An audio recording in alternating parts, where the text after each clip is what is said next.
I'd like to welcome everyone who's here as of now. My name's Bill DePoto. I'm a member of Olympia Indivisible and on the endorsements team, and we have other endorsement team members with us today, as well as a few people from Democrats of Jubilee. We're here on the second of 3 sessions to hear candidates running for Washington Legislative District 22, seat number 2, which is Beth Dolio's current seat, or former seat, and for County Commissioner District 1, who had the incumbent is Ed Hutchings for that. And let's see, I guess we can get right to it. We had a number of questions in advance when people signed up, and we'll go through those questions first. And if we have time, we'll get to questions that people have submitted on chat. To do that, if you scroll over your screen, you'll see a chat icon on the menu bar on the bottom. If you click on that, you see the names of the people who are in the session. And if you want to submit a question, submit it to me. That's me. Okay. And we'll read the question if there's time, if we get through the other pre-sent questions. And with that said, I think we can get started. Our first speaker is the current Mayor Pro Tem, City of Olympia, Jessica Bateman. Jessica, want to take maybe about 10 minutes or so, introductory remarks, and then we'll open it up. I'll go through the questions, the pre-submitted questions after that, and we'll have up to about half an hour to go through those, and then any others that might get submitted if we have the time. Okay. So the floor is all yours. Take it away. Great, thank you. And I don't think I'll take the full 10 minutes, so I'm really excited to answer questions that everyone has. So thank you, first of all, for providing this opportunity to speak with you all and for rolling with the punches as we're all doing this electronically. I know it's been a transition, but I really appreciate your engagement. So as Bill said, I'm the current Deputy Mayor Pro Tem for the City of Olympia. And I'm running to represent the people of the 22nd Legislative District because I believe we all deserve access to affordable housing, healthcare, and a sustainable environment.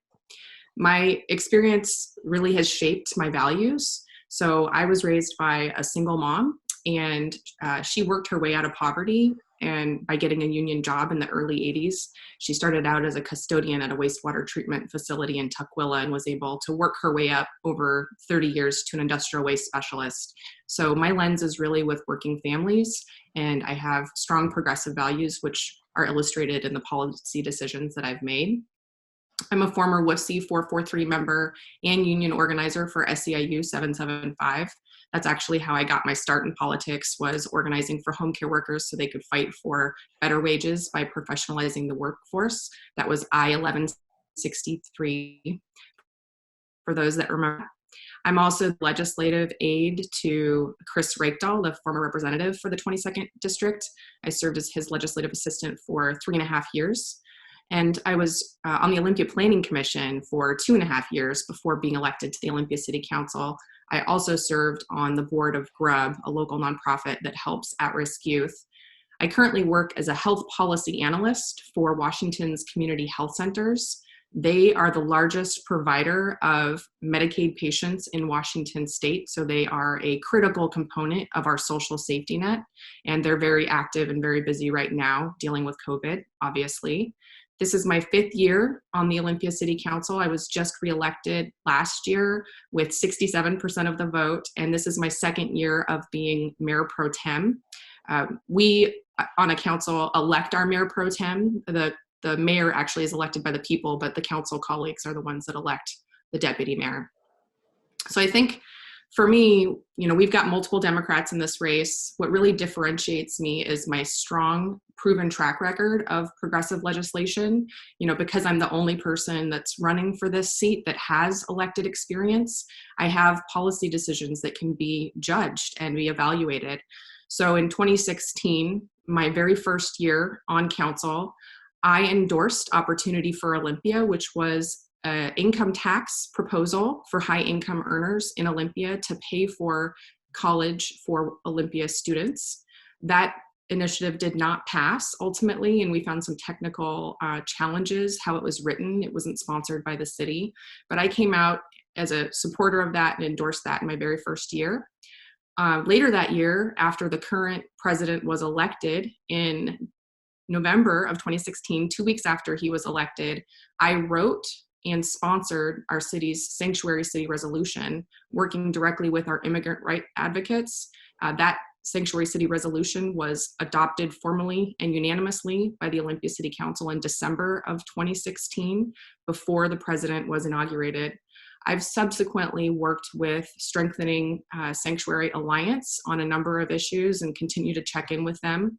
We've subsequently changed our jail transfer policy within the city to ensure that when we have inmates that are transferred to other jails in the state, that usually happens because we don't have capacity in our current jail for long-term holds. If people have more than one misdemeanor, they can be there for a while.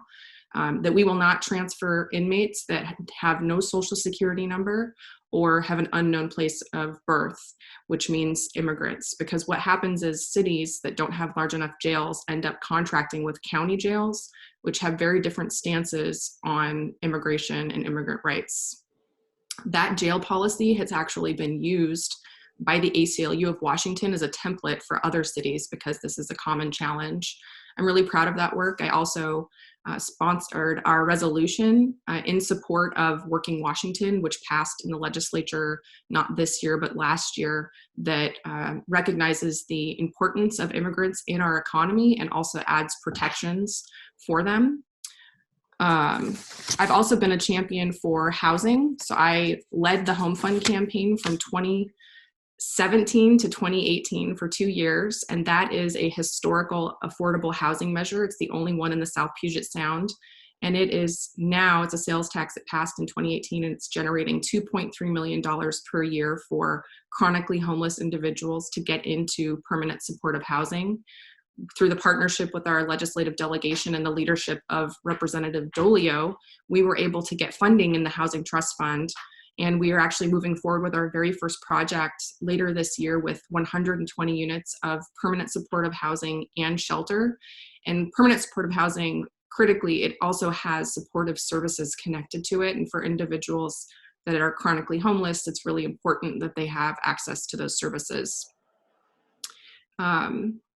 I've also worked to increase housing options within the city, diverse housing options like duplexes, ADUs, et cetera, that are more economically feasible for different incomes. And I've also supported additional shelter options. So since I got on council, we've been very proactive and progressive on providing our mitigation site, which is a safe place for people to find shelter in our downtown. We invested in the community care center. We have started a tiny house village. We've also invested in Rosie's Place, which was our community youth services shelter. We invested in them so they could go 24/7. Before, they had to pause during the day. They didn't have enough staffing, and so folks would have to leave and then come back. And it's really important for them to have that access. Sorry, my puppies are really getting in my way. And then I've also supported comprehensive behavioral health supports. So in Olympia, we've started our crisis response unit thanks to our public safety measure that passed through the voters. And that provides for individuals that are mental health professionals.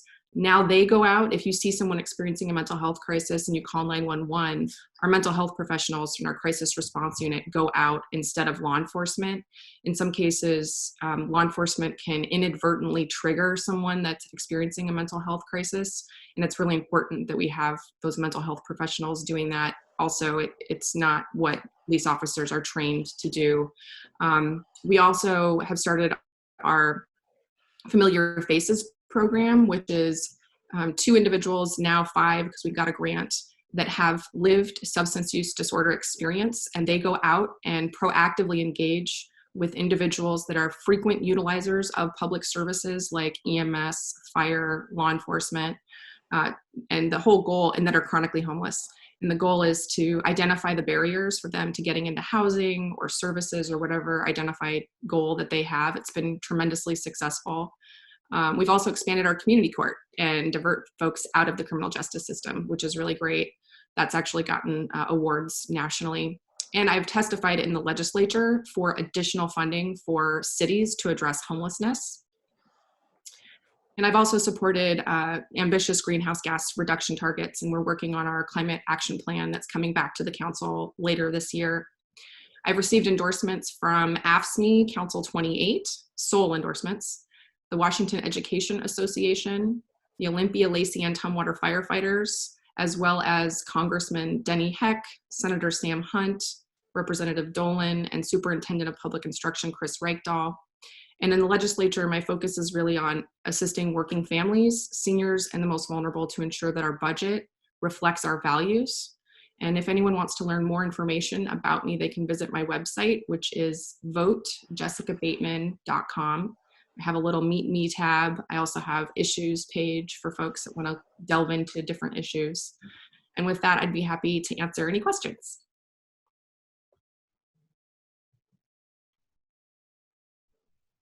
Okay, thank you. Thank you, Jessica. Let me start with one of the questions that was submitted in advance. Do you feel Washington needs to add additional legislation regarding gun violence reduction? And if yes, what would you propose?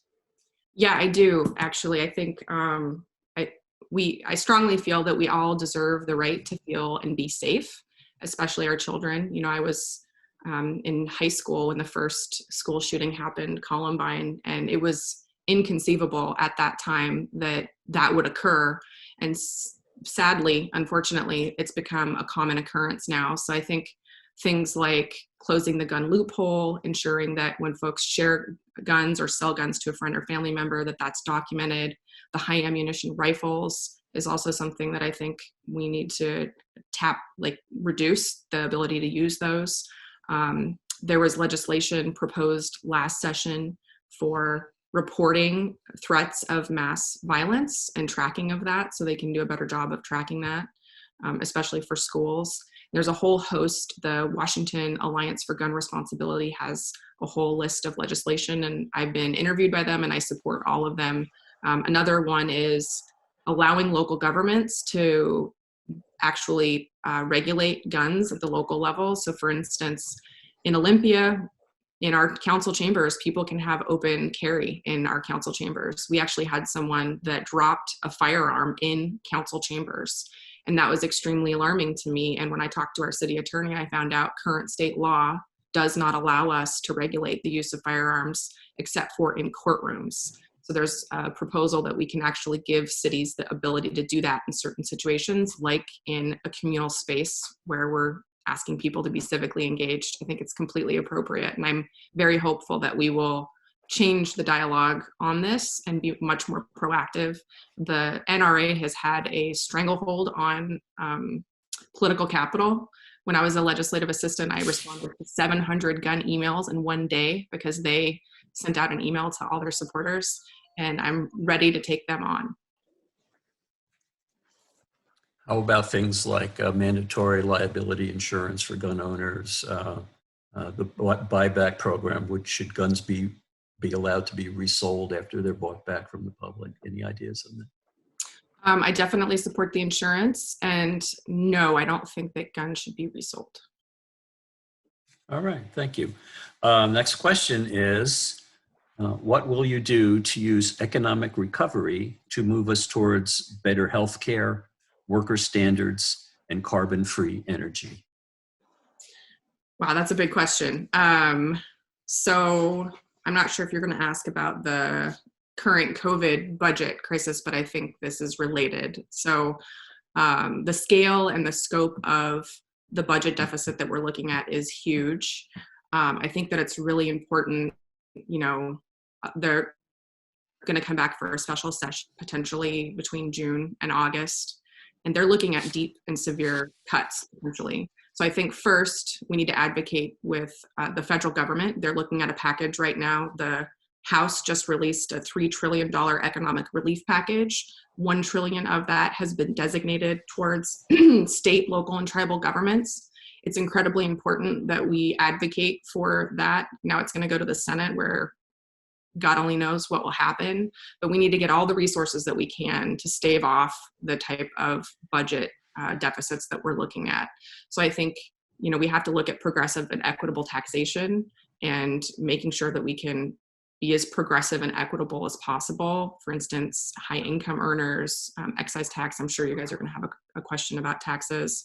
And then I think it's really important that we think about not cutting the social safety net in healthcare, our foundational public health services, at a time when we're in a pandemic and we need them the most.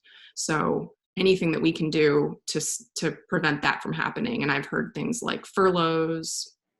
I think, can you repeat the last part of your question, which was what can we invest in? Workers, yeah.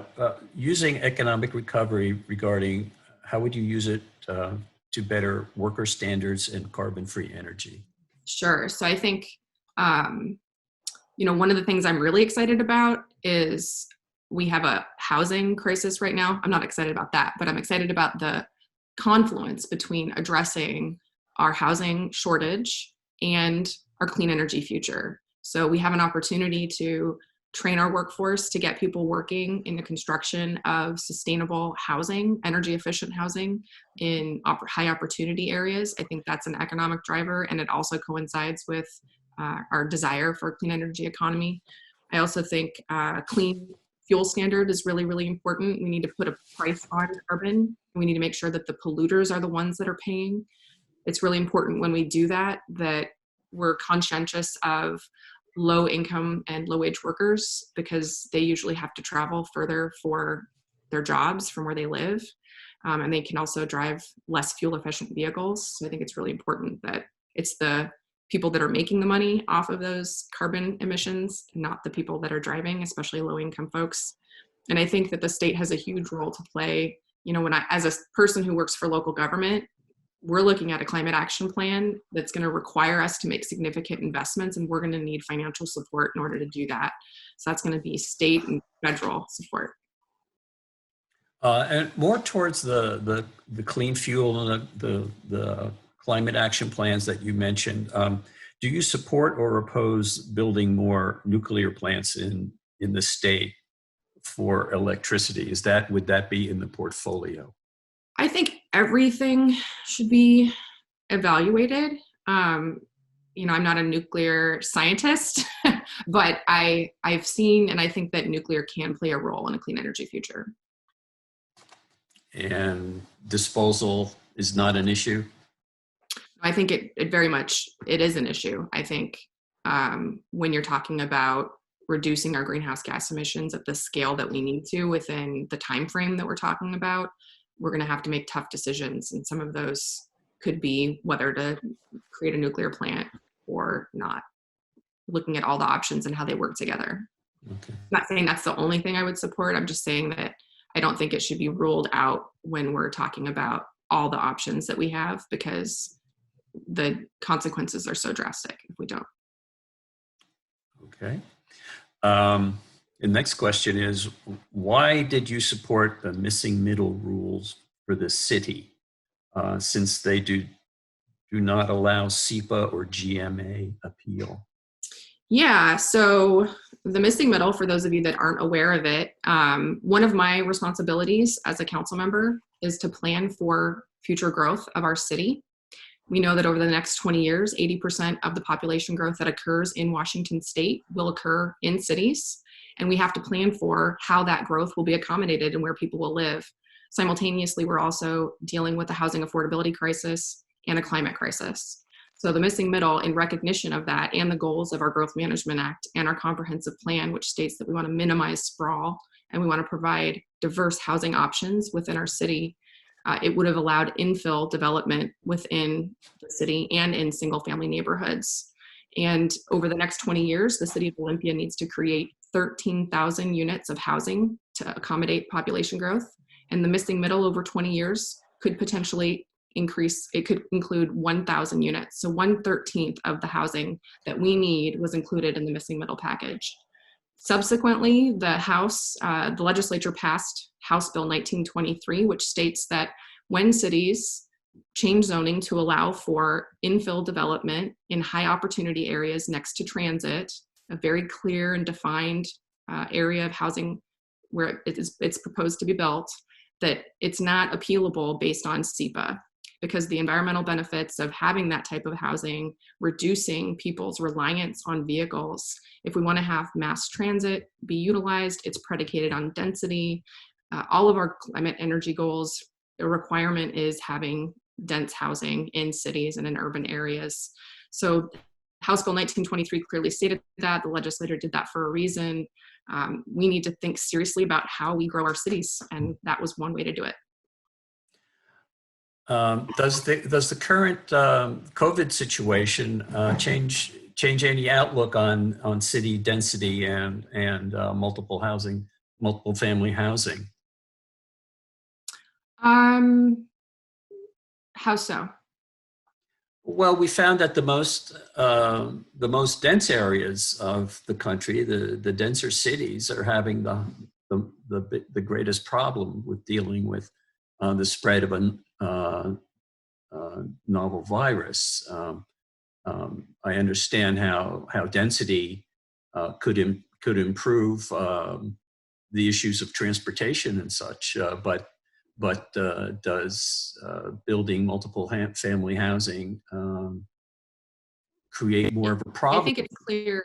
Times just posted an article yesterday. The benefits of density far outweigh this pandemic and this public health crisis. I mean, in New York City, we're seeing the pandemic be spread in high density areas. They also happen to be lower weight, more economically depressed areas where people are more likely to be essential workers, more likely to be living multiple people in a home. So there's other factors to consider, and the benefits, the environmental benefits.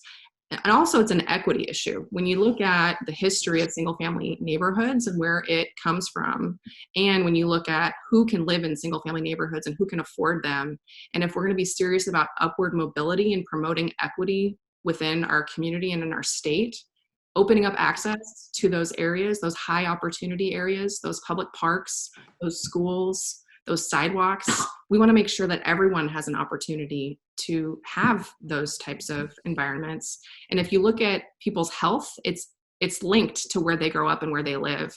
And there's plenty of articles that demonstrate the link between equity and where people live and the need for more infill housing. Okay. Next question is, how can we raise revenues in the state in a progressive way? One of my favorite questions. So we have the most regressive tax code in the nation, and that limits our ability to provide adequate public services, a robust public social safety net, investing in foundational public health services, education funding.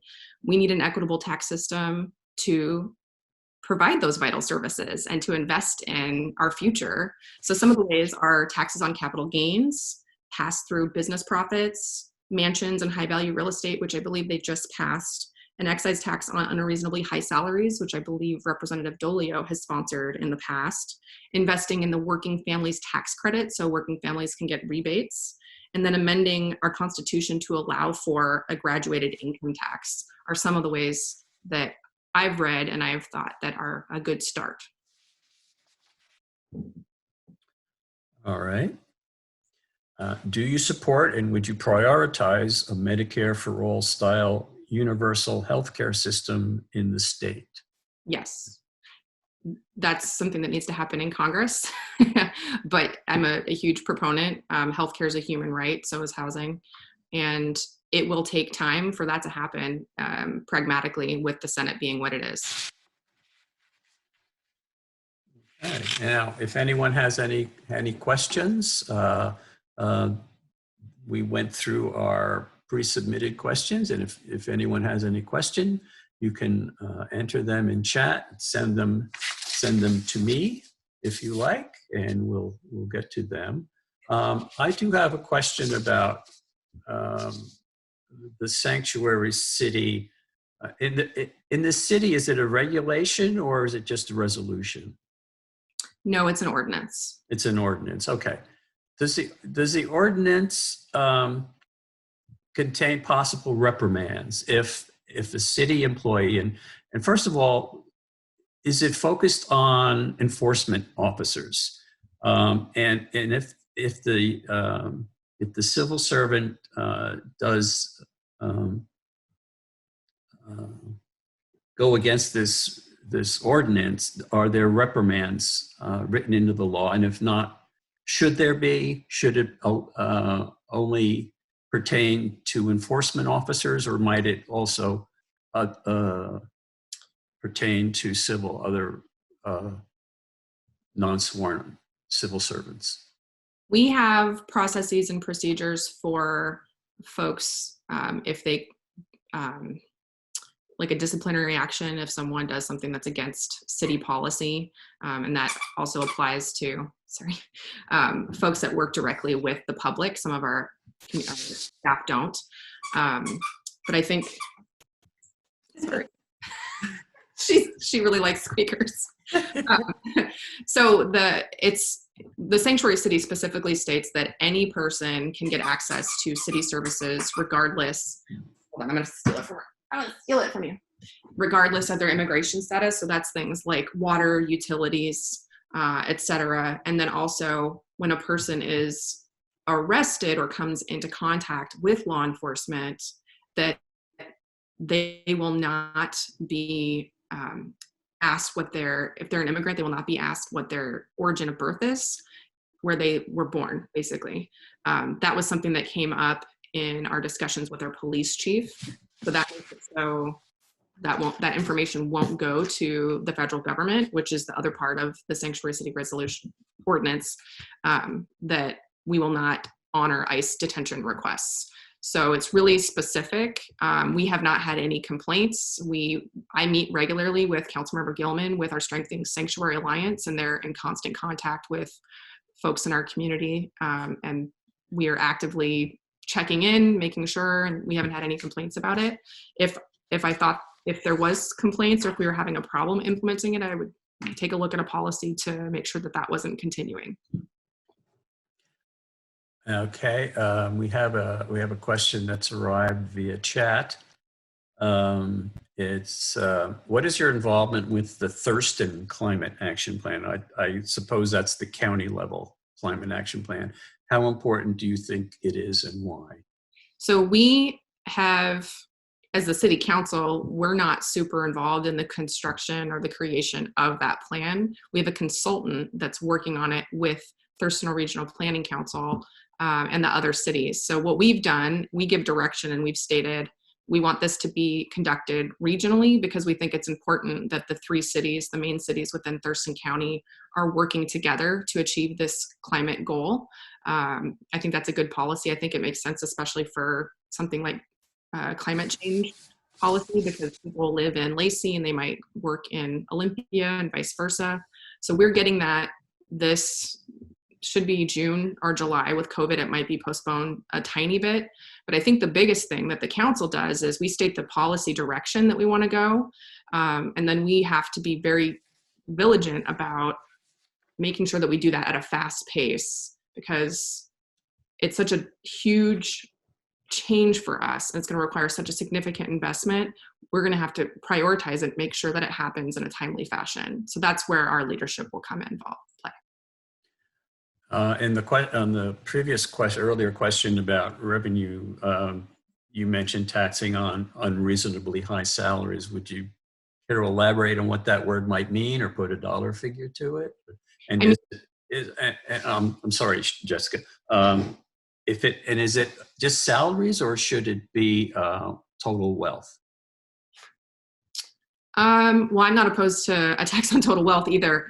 When I think of excessive salaries, I'm thinking of CEOs that are making, 300 times that of their frontline worker. I mean, that's just an example, but we have a lot of those and a lot of companies that are making exorbitant salaries, much higher. I mean, and the trend that we've seen over the last 30 years with productivity going up amongst our workers and then having the CEO pay just balloon when the wages of workers have not kept up. I think that's something that's a trend that will continue, and it's an obvious way for us to make our tax system more equitable. It seems extremely logical to me. I don't know why we wouldn't do that, and I think most people would support it. In your response, in your questionnaire response to the Olympia Indivisible questionnaire that was sent out as part of the vetting process regarding your support for the homeless, you said, we need strong support from the legislature to create abundant housing by investing in the Housing Trust Fund, increasing opportunities for first-time buyers, and increasing housing for working families and low-income renters. How would you gather that support if you were in the legislature? I think, like anything else, you work with legislators based on their interest and their knowledge and what's impacting their constituents. I think one of the strengths that I have is that I have really great working relationships and current relationships with people in the legislature. That's really important for advancing legislation. I think, different parts of that will differ. You mentioned multiple things that I mentioned in my application. Different topics will appeal to different groups. Like someone like Andrew Barkus might be interested in getting legislation for first-time home buyers, but he might be very much opposed to investing in our housing trust fund or investing in homelessness shelter, for example. So the issue of homelessness and housing affordability is statewide. So it's working with legislators in those different parts of the state based on their interest area and building coalitions. It's also about working with those nonprofits like the Low Income Housing Alliance. They are a huge proponent. They have a lot of engagement with their members. They come to the legislature and advocate. They'll send letters to the editor and letters to their legislators. It's really important to engage with them too. All right. And again, anyone who wants to send in a question for Jessica, you can do so through chat. Let's see. How would you support the growth of small businesses in rural areas of the state, or even LD22, Thurston County? Yeah. So, for us in the city of Olympia, what we've done is we've provided investment into things that help our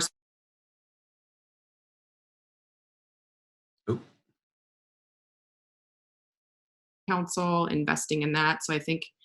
Sorry, Jessica, you kind of cut out there for a few seconds. Sorry. Start again. Sorry about that. So my experience at the local level, working with the Economic Development Council, the programs that we've invested in at the city to help our small businesses, like our Scale Up program, Enterprise for Equity, helping those small micro businesses get off their feet and get started. It's really about investing in them and helping them plan for creating a business plan and getting professionals to help them know how they can scale up and the resources that they need to be successful. So I'm thinking of that on a statewide scale would be helpful. All right, and we've got a couple more questions in through chat. Would you be willing to support and promote legislation to remove language from the death penalty from Washington state law in order to make our laws consistent with the Washington Supreme Court ruling that our death penalty is unconstitutional based on bias? You froze this time, so could you repeat the first part of that? Oh no, Bob, what's going on? All right. Would you be willing to support and promote legislation to remove language about the death penalty from Washington state law? You got that so far? Yeah. Okay, from Washington state law, where'd it go? In order to make our laws consistent with the Washington Supreme Court ruling that our death penalty is unconstitutional based on bias. Yes, yes, and yes. I'm extremely in support of abolishing the death penalty and not furthering that practice in any way that I can. Okay. We have another question. Olympia has a reputation as a difficult place to get permits for new residential housing compared to other nearby jurisdictions. Do you have ideas about how to make Olympia more welcoming to new infill housing? I think you covered that before, and it is Olympia centered. Maybe broaden that to LD22. Well, I really appreciate the question. So I don't know who asked it, but one thing I know that we've done recently is we've streamlined our permitting process online. And it's actually, like, right now with COVID, one of the things that's just continued without interruption. And we've heard a lot of positive feedback, at least from my department directors. That's what I've heard. So I'd be really curious to hear from the person who asked that question, the feedback that you have about that process, because we definitely we want to eliminate barriers if at all possible. Is the person on the... Is that something we want to do, Bob? Or they can write me if they want. Okay. The other part of the answer, I would say that that's a local level. So that's permitting processes happen at the local level by the local city council and the local planning department. So Right. our leaders wouldn't have a hand in that per se. Right. Seems like a city issue. So someone's complaining that your dog's playing Fortnite. Really, I'm so sorry. She's really into it, right? Yeah. Let's see. All right. How are we doing on time? Let me see. Any questions coming up? Apparently not. What do you believe needs to be done to improve public education in Washington? Well, one of the things, first, having progressive and equitable taxation, and then also making sure that we're helping our teachers, we're paying competitive salaries and investing in them as a workforce and helping them with their furthering their education. Also, increasing mental health and behavioral health supports within our schools. That's something that I hear a lot about from teachers, parents, high school counselors, and also investing in high school counselors. We're investing in social workers. We need more of those holistic services to wrap around the student to help them be successful and help their educators help them to be successful. I'm also really passionate as a person who was raised by a single mom in supports for students that are like me, a first generation college graduate, and had some trouble in school, making sure that we're providing them with all of the tools they need to be successful. All right. The South Sound Transportation District ends at the Pierce County line, the Pierce-Thurston County line. Is there any way to make public transportation easier from the Olympia, Thurston County area, a little more seamless between Olympia and the Tacoma, Seattle metropolitan area, in your judgment?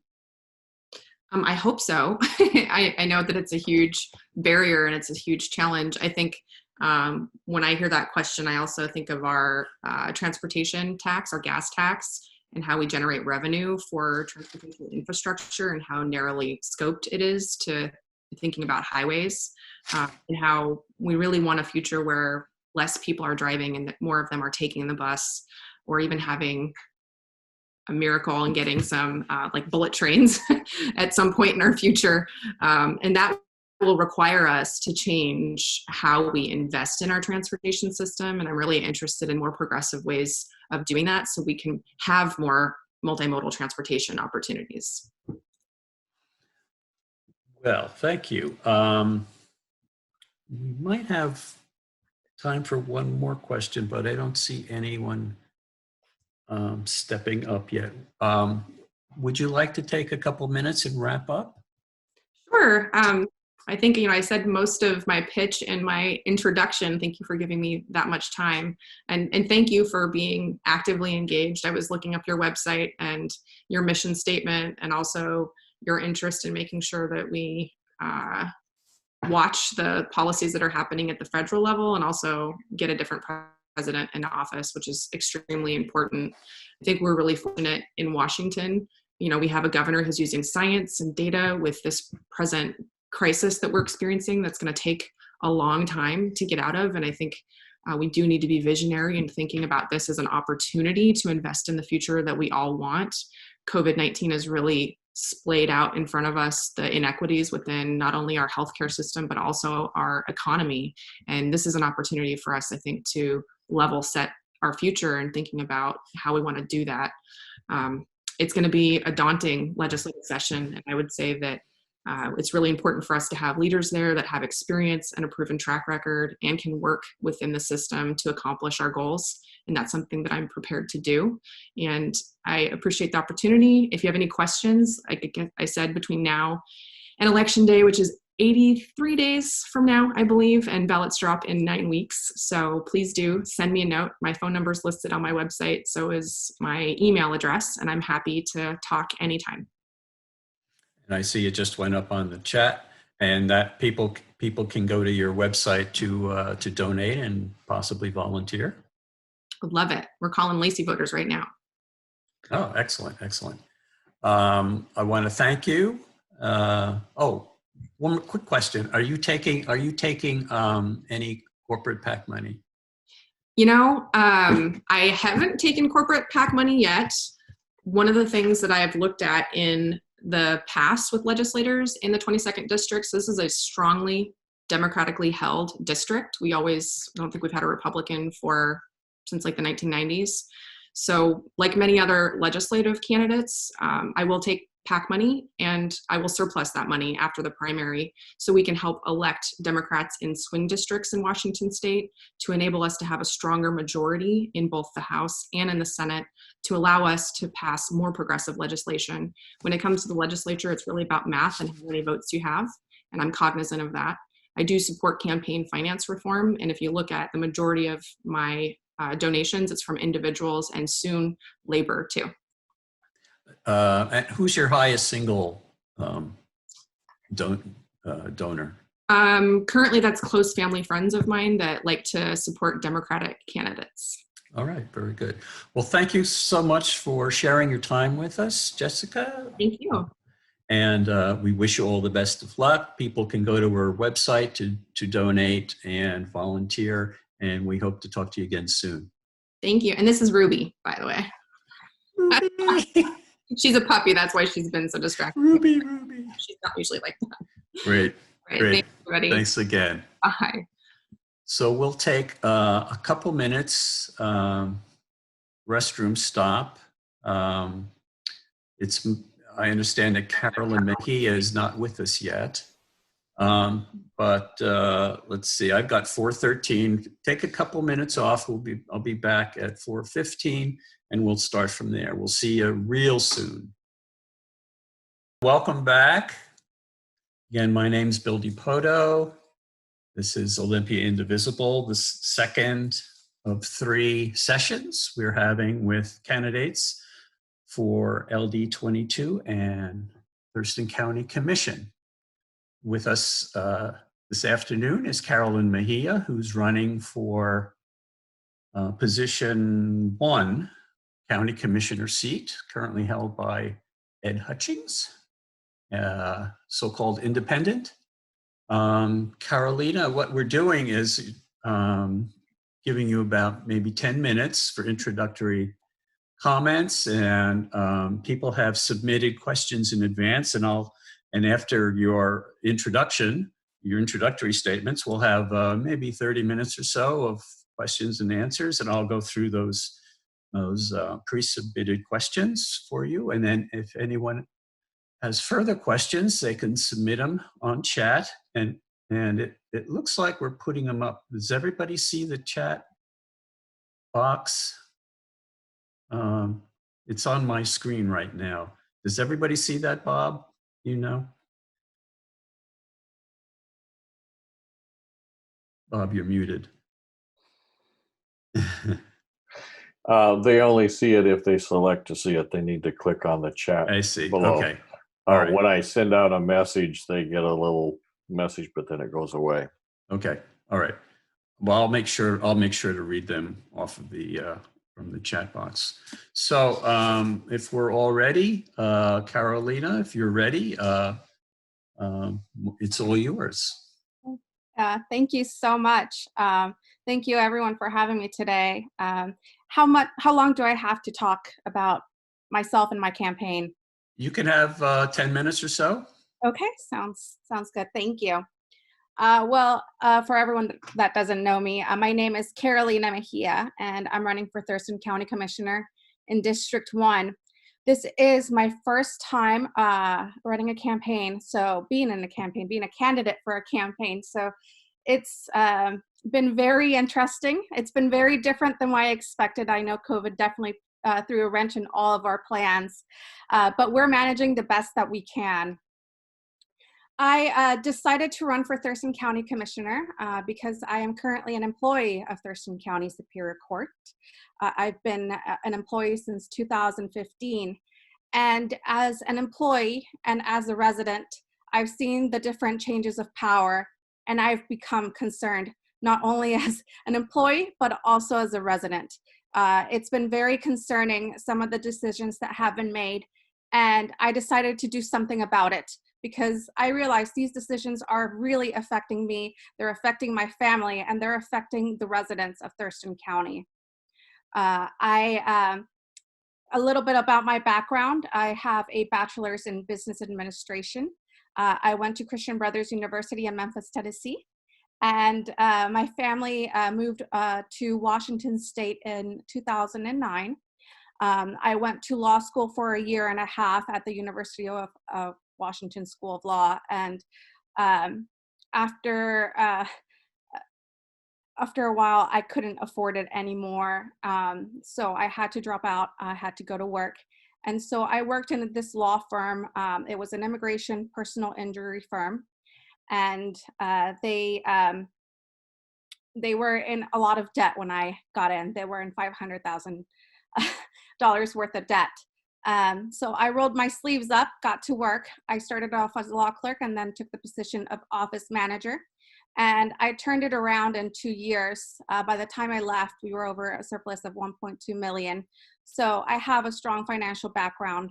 I got offered a job at Thurston County Superior Court in 2015, and I took it because the commute from Olympia to Seattle was starting to get exhausting.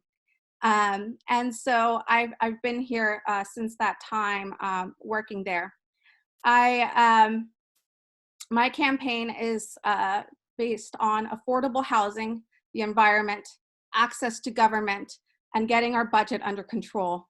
We cannot keep rolling the way we are.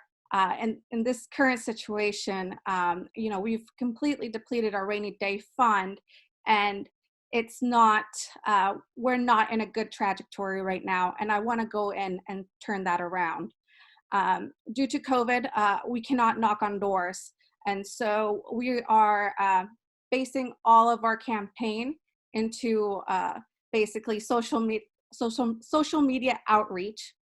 And what we're doing is every Saturday at 10, we're hosting a coffee with Carolina, and I'll have community members come in and talk on how community members can help out in their communities. Information. We've had teachers, we've had people who are out there helping, doing a buy one, get one free program for food, that are donating food to the community. We've had people who are making masks for the community. So it's been very eye-opening. This whole campaign has been really eye-opening. The people I've talked to, it's been great learning about most of the issues that I was unaware of, and picking community members' brains on how we can improve together. I'm not coming here thinking that I know it all, or that I have the solution for all these problems. I don't. These are all complex issues, but they're definitely issues that we need to look at and we can fix together as a community.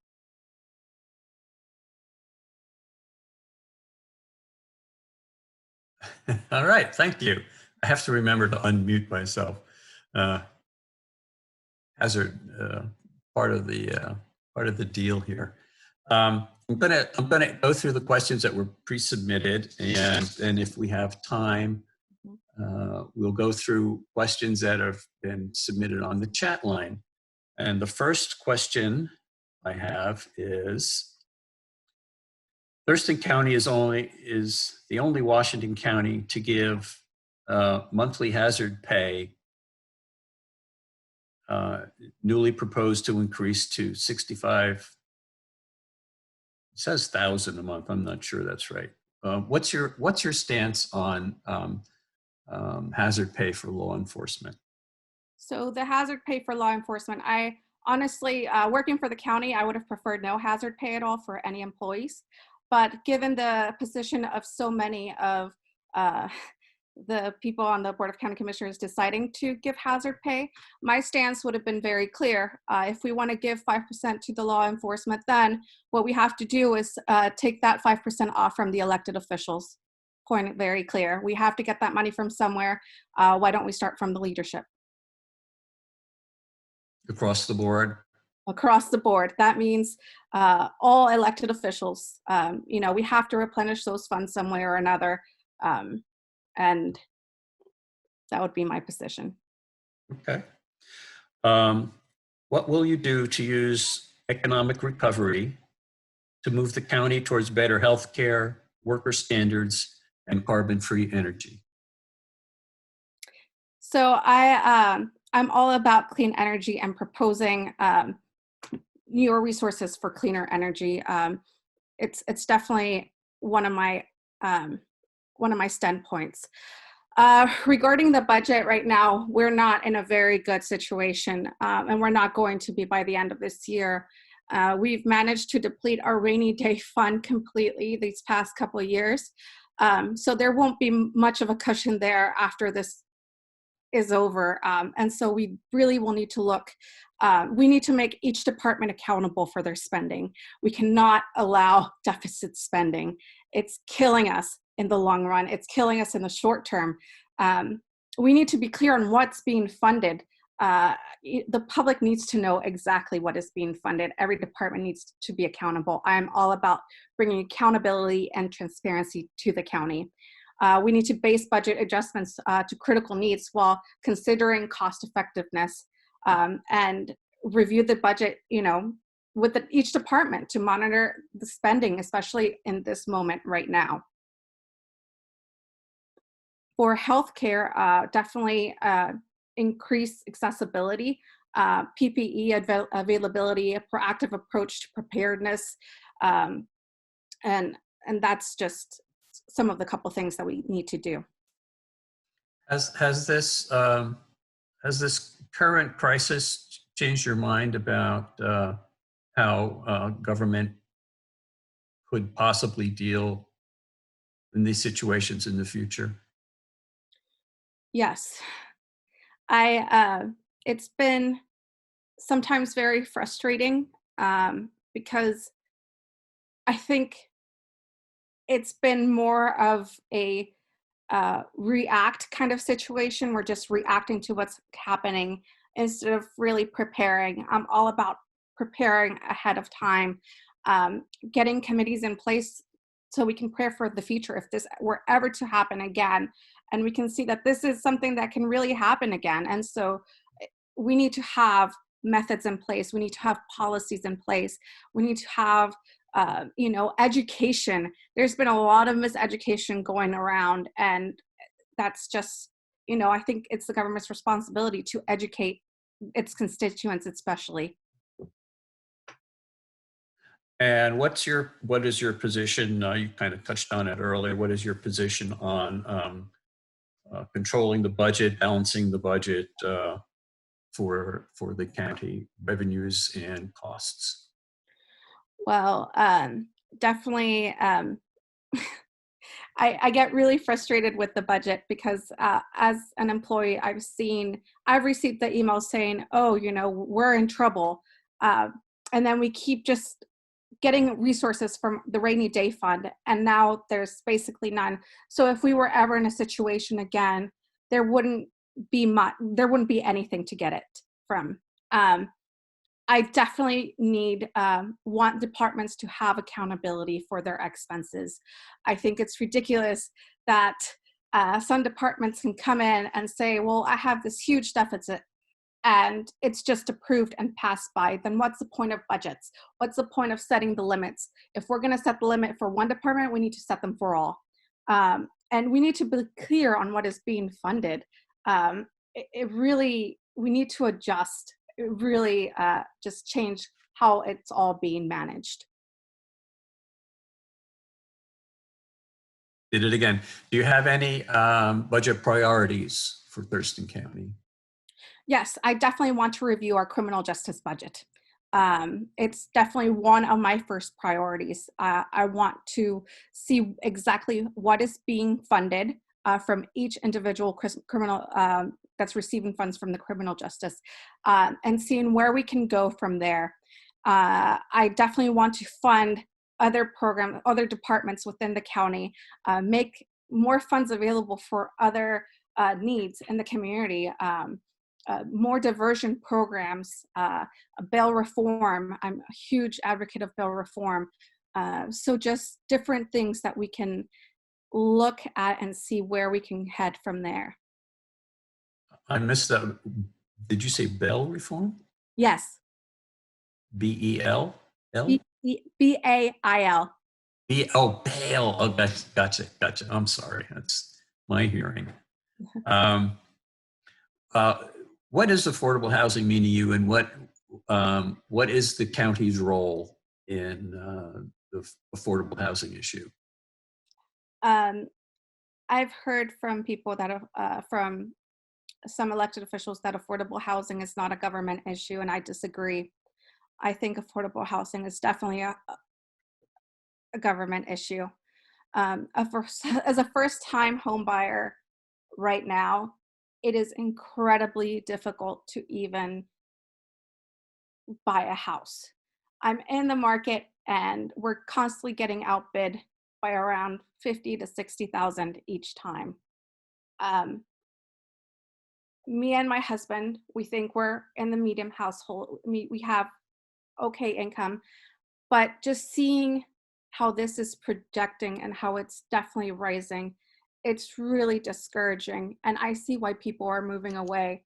And we want to prevent that. We want to prevent future taxpayers from moving away.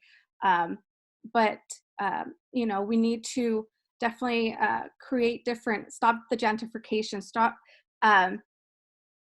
these developers from coming in and building these luxury condos, building these luxury homes that working class people cannot afford. It's, who can afford a 1.2 million condo, and those are just, you can see them pop up more and more, especially in Olympia. And it's really sad at the end of the day, just as community members, seeing how families are struggling to not only pay their mortgage, but to pay the rent. Rent prices now have basically doubled since I've been here, and people are really struggling. And how would the county step in to deal with that? I think, I've heard a lot from several people that I've talked to, several community members who are very involved regarding impact fees. So it's something that I've been researching, and I've also been researching other approaches. And it's been very eye-opening, all the other kind of resources that they are. But this is something, again, that I'm in the beginning stages of researching. And so it's been very eye-opening. And it's definitely that I'm taking a lot of advice from community members, because there's more people who are definitely experts in this area. So I'm always having an open mind when people come with me with suggestions. You mentioned a strong interest in carbon-free energy and clean energy future. Would you support or oppose nuclear power as one of the solutions for gaining carbon-free environment? So I'm more of a solar person myself. I believe more in solar renewable energy sources, and that's something that I would want to invest in. Um, with nuclear, there's a lot of damages that can be done to the environment long term. It's something that I definitely would want to do more research on before I would even say yes or no to it. Okay. How would you support sustainable agriculture in Thurston County? I'm all about local agriculture. I'm all about supporting local farmers, definitely buy local. It's something that I think the county in a whole needs to invest and educate our community more. Um, definitely um, make it more open for farmers to be able to do that in a way that because the impact that local farmers have on the environment is much less than these huge factories that come in. So with that, just bring more education to the table, bring more committees. I think definitely the Thurston County public needs to be educated on these issues.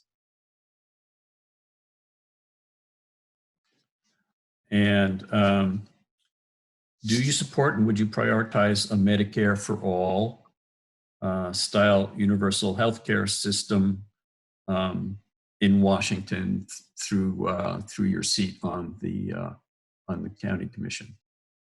Yes. So my dad is a doctor, and it's been something that we've discussed several times because we're both huge advocates for it. We definitely think everyone should have the access to healthcare regardless of their status or where they are at financially. Your healthcare shouldn't depend on your job. If you lose your job and you break your leg, then it's tough for people. So it's something that I definitely would support.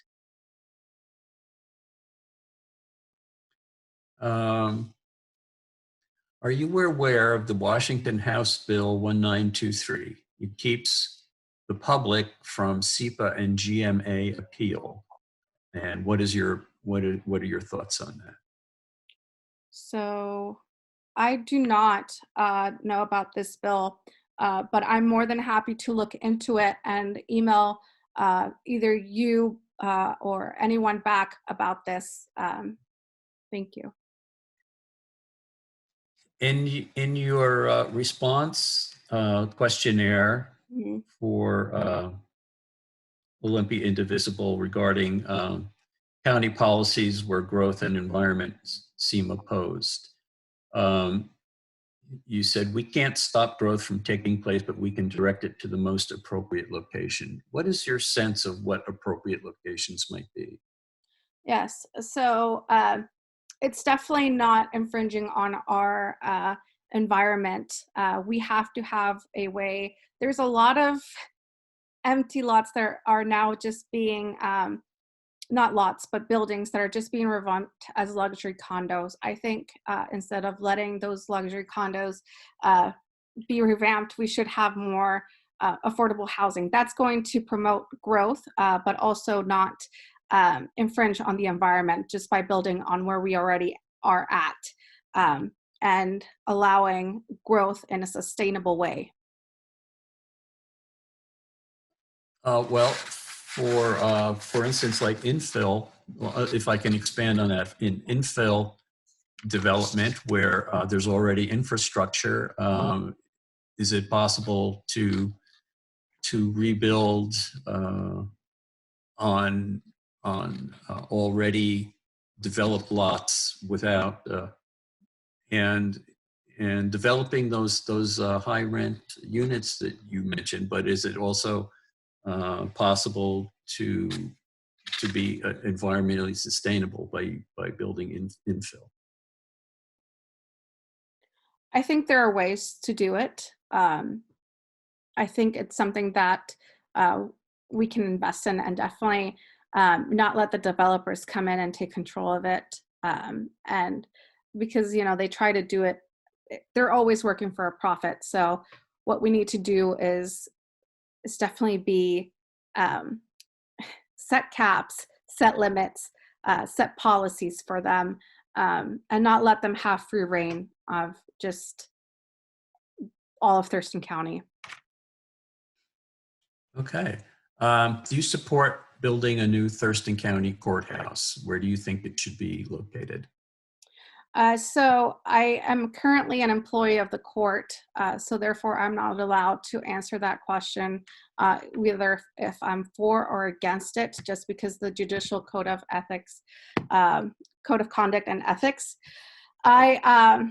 Is definitely, if I were to get elected, it would be something that I would definitely do what my constituents wanted at that point.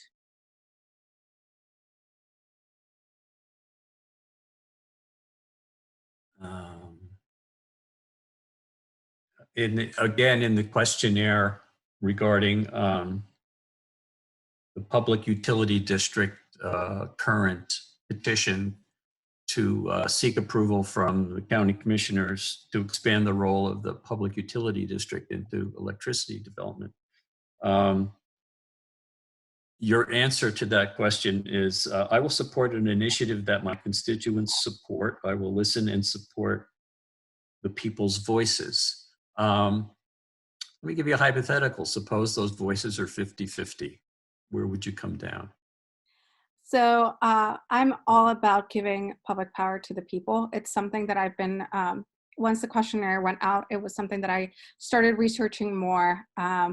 And I've seen both sides of it.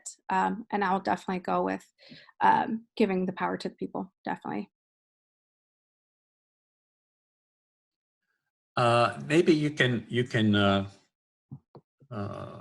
define something for me in your response to mental health services. You said the clubhouse model with houselessness, homelessness. Oh, I'm sorry, I missed it. It's a strong, that clubhouse model with a strong wraparound support for individuals is something that you're proposing. And could you explain what the clubhouse model is? So basically the clubhouse model is the current model that we have, which is just criminalizing mental health people. And it's unacceptable. I've seen it several times just from working in the courts. And it's something that we have to redo completely. It's something that's putting people with mental health conditions or disabilities into jails is not the answer. And we need to have more availability of diversion programs and resources. All right. What are your thoughts on immigration and federal enforcement of deportation of undocumented immigrants within the county? So I am an immigrant myself. I immigrated from Honduras when I was 11 years old. And so it's a topic that's close and dear to my heart. I believe that people shouldn't be arrested in Thurston County because of their immigration status. People shouldn't be scared because of their immigration status. People shouldn't be scared of going to work, going to the grocery store, going to report a crime, or going to any government office and be scared that they're not going to come home that night. So it's something that I'm definitely willing to look at. I was disappointed at the county's reaction to what happened a while back. They formed this committee and we saw that no answers really came from it. And it was disappointing because people were requesting to know what was going on, and we still don't know what the final decision was, what they're going to do in the future from stop this from happening. Are you talking about the incident where the person was arrested outside the courthouse? Yes. Okay.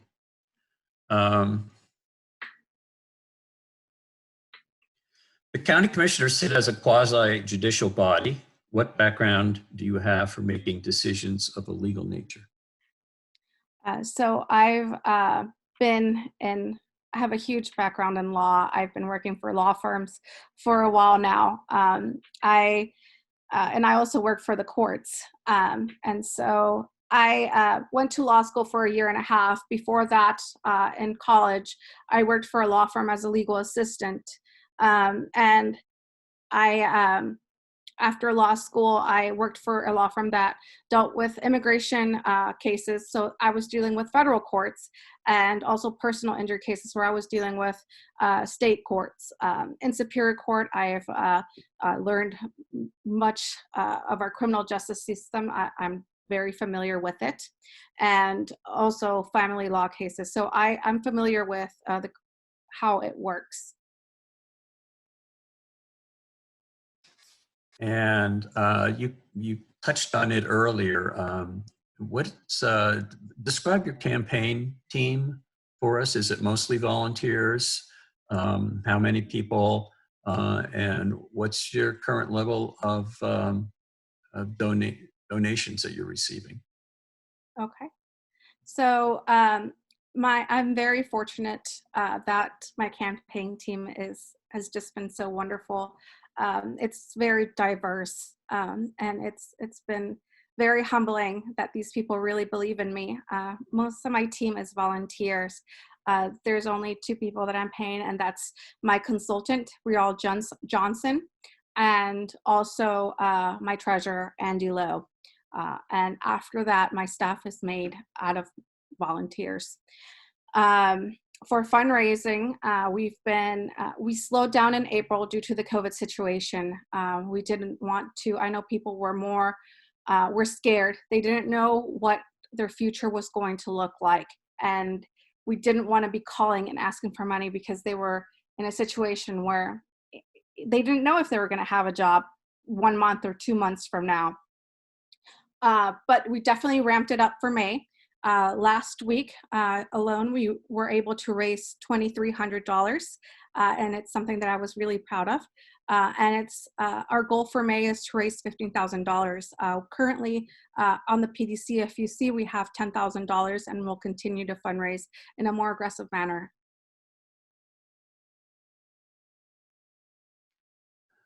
Thank you. What do you consider to be the most pressing issue facing the county in the next few years, and how would you approach these issues?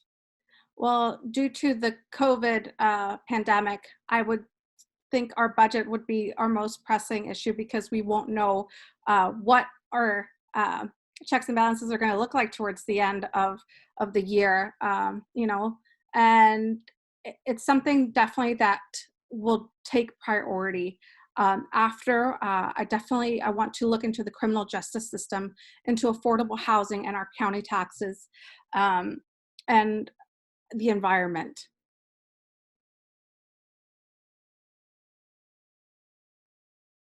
In your response in the questionnaire,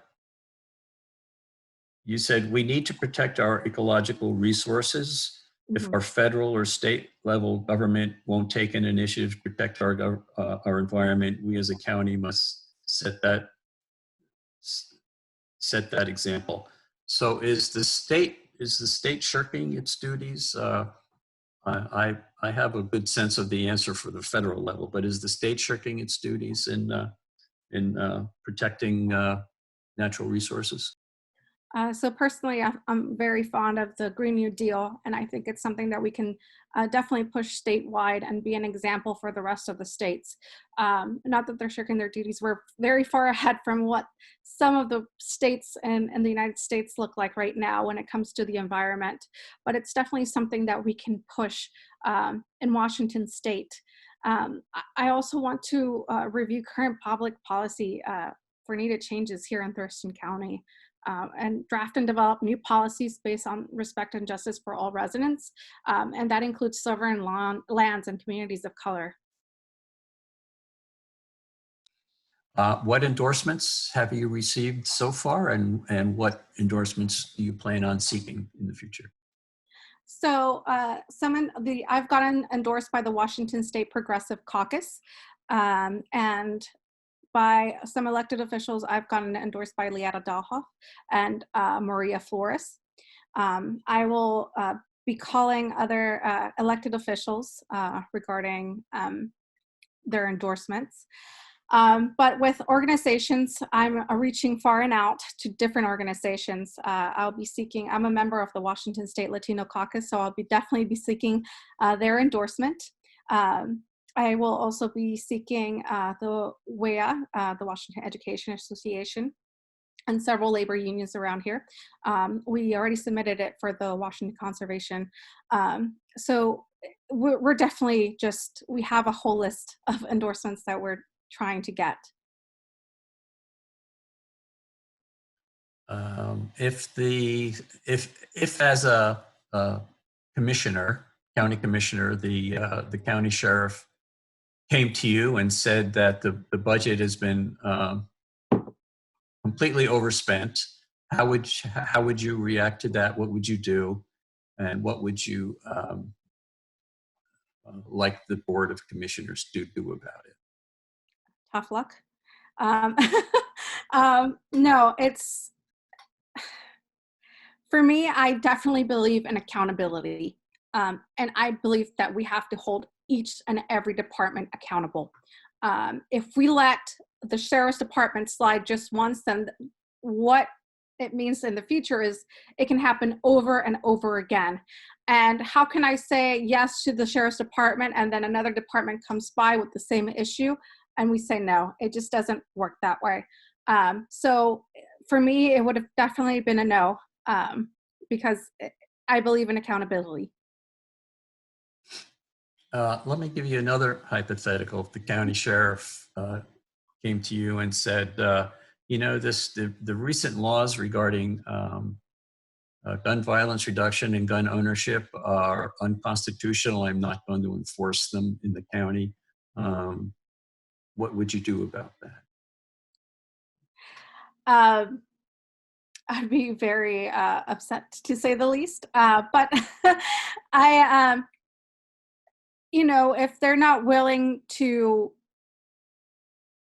go with it, it's something that I would have the attorneys look into and see how much we can cut back on the funding if they're not willing to go their own way, if they're not able to at least meet halfway.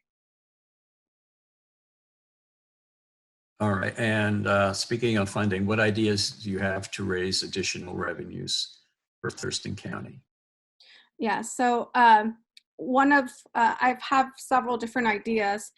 For one, Thurston County Superior Court, many people don't know this, but we have to, by statute, we have to hear all of the state cases that come into the, basically, if anyone sues the state and it's appealed, it goes to Thurston County Superior Court first.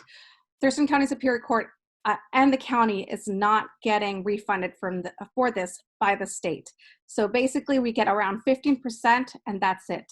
That includes judicial resources, that includes county staff resources, that includes resources for jury and resources for space. We're not getting refunded, not enough for this. That's definitely something that I would try to fight and get that refunded, because no other courts in the state of Washington have to carry that burden, but we do. And we're being funded the same as counties our size, but we do not have that same caseload. That would be one of my ways. I also believe that we need a new grant writer. I think we need a grant writer, period. I don't think we have one in the county, to support different departments in getting positions paid for by different grants that are offered both statewide and federally. And look into that. Other ways is, you know, I know we rely heavily on property taxes, but I'm really open to finding other ways where the burden is not put on property owners as much. The issue of septic systems is quite sensitive in the county, rural versus urban areas especially. What is your view on controlling, limiting, minimizing, well, I'm going to say septic system problems? In my view, septic systems aren't necessarily a problem in and of themselves, but they become problems. So what is your view about making them not a problem in Thurston County? So if I remember correctly, didn't they switch it to where people have to have a current, like a specific septic system? Am I correct in assuming that? I'm not sure. I remember that, and the reason I mentioned this is my mother-in-law lives in Steamboat Island, and she had to completely switch her septic system when she was doing some modifications to her home because it was not up to the standard. And so one of the things she mentioned to me is she was like, I don't understand why the county made me switch the septic system when the previous one was much better than this one. So it's something that I'm definitely interested in looking at and reading it along with it. And if someone has more information, I'm more than happy to talk to them about this. Just explain what you mean about the Thurston County Superior Court's caseload. How is it different in size or complexity, and why would that impact this funding or underfunding? I'm more than happy to explain into it because it's definitely gets me really fired up when I talk about it. It's so basically how it works per statute per NRCW, since Thurston County houses Olympia, which is the state capital, we have to hear all state cases. So anytime there's an appeal, like someone appeals a decision from a Department of Licensing or any other department, Thurston County hears it. It doesn't matter if it's anywhere in the state, it goes directly to Thurston County. So that definitely, it just bumps up our caseload. We hear most of the state attorney general cases, they're heard here.